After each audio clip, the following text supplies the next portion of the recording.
আজকে আমরা একটা সবজির ক্ষেত দেখতে গেছিলাম। লাউ গাছ খুব ভালোই হয়েছে, লাউ হয়েছে, কিছু লাউ ধরেও যাচ্ছে। আজকে গেলাম দেখতে লাউ খেতে, খুব ভালো গাছ দেখা যাচ্ছে, কিন্তু মাঝে মধ্যে দু একটা গাছ হলুদ হয়ে যাচ্ছে পাতা। তার জন্য কিছু মেডিসিন তারা প্রয়োগ করছে, যেমন এমকোটিন বেনজাইড গ্রুপের। তাতে কিছুটা হলেও কাজ হচ্ছে এবং ফলও ভালো হচ্ছে।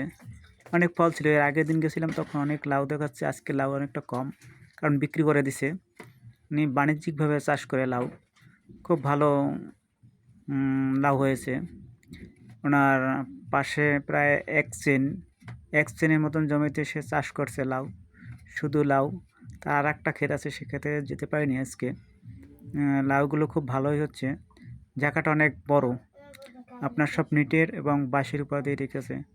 আমি ঘুরে ঘুরে দেখলাম যে না, গাছ খুব ভালোই আছে, কোনো মেডিসিনের তেমন একটা দরকার হবে না। সে খুব ভালোভাবে, সে অভিজ্ঞ একজন চাষি, সে গাছ মোটামুটি হলে মেডিসিন দেয়, তারপরে যদি বোঝে যে গাছটা খারাপ, সে গাছটা উঠিয়ে ফেলে দেয়, যাতে কোনো অন্য গাছ কোনোভাবে আক্রান্ত না হয়। এই দেখেন, এই পেজ দিয়ে গাছে কিছু পাতা হলুদ হয়ে যাচ্ছে এবং গাছের একটু বয়সও হয়ে গেছে প্রায়। এই দ্বিতীয় পর্যায়ের ফল, হয়তো কিছুদিন পরে গাছ উঠিয়ে ফেলবে। আবার এখানে আবার সাথে সাথে সবজি, যেমন চিচিঙ্গা এবং ঝিঙ্গা, দুটোই আবার গোড়ায় আপনার মাটিতে রেখে দিছে। কিছুদিনের মধ্যে গাছ বেরিয়ে আসবে।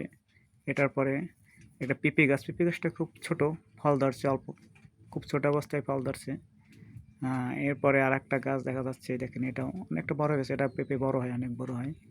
একজন বড় না, ছোট না, মাঝারি ধরনের একজন চাষি, সে ভালোই সবজি চাষ করে এবং পাইকারি সেল দেয় বাজারের পাশেই ওনার